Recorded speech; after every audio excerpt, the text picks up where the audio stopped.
Infertility is something that we have to make do with.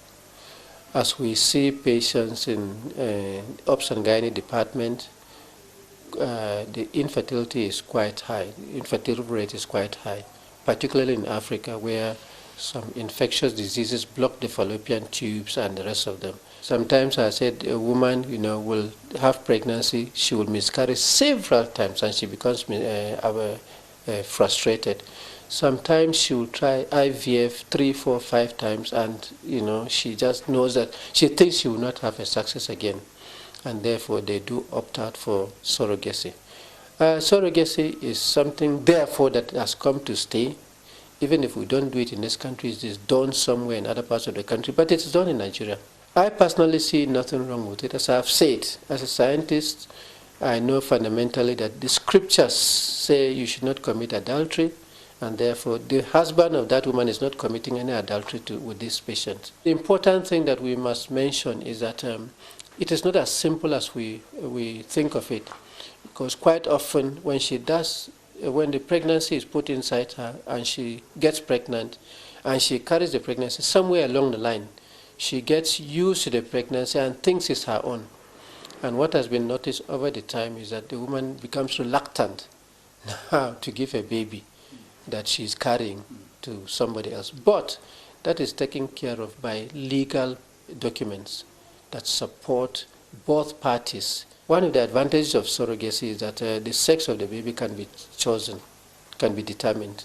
And therefore, they determined the male sex of the pregnancy, put it inside this woman, and then the woman delivered. But when the baby now came out, boy and the rest of them, the person refused to meet up the other obligation. So these are some of the things for which I will say that sometimes documentations break down. Where there is what we call IVF, in vitro fertilization, to aid people that want pregnancies, surrogacy can be done.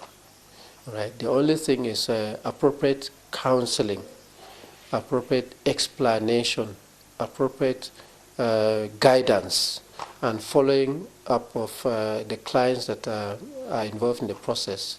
Maybe let me say to the people wanting the surrogacy, it is quite expensive, because the lady will have antenatal care for as long as she takes her to deliver. She will be fed well. She will have antenatal care and all the investigations, and then they will pay for legal fees, because no lawyer will craft the document and give you for free. So legal fees is there, all right, and then the agreed package. All right, for me carrying this thing for these people for this period of time. So there is usually an agreed package apart from the money that will be spent on her in getting medical care during the period for which she is carrying the pregnancy.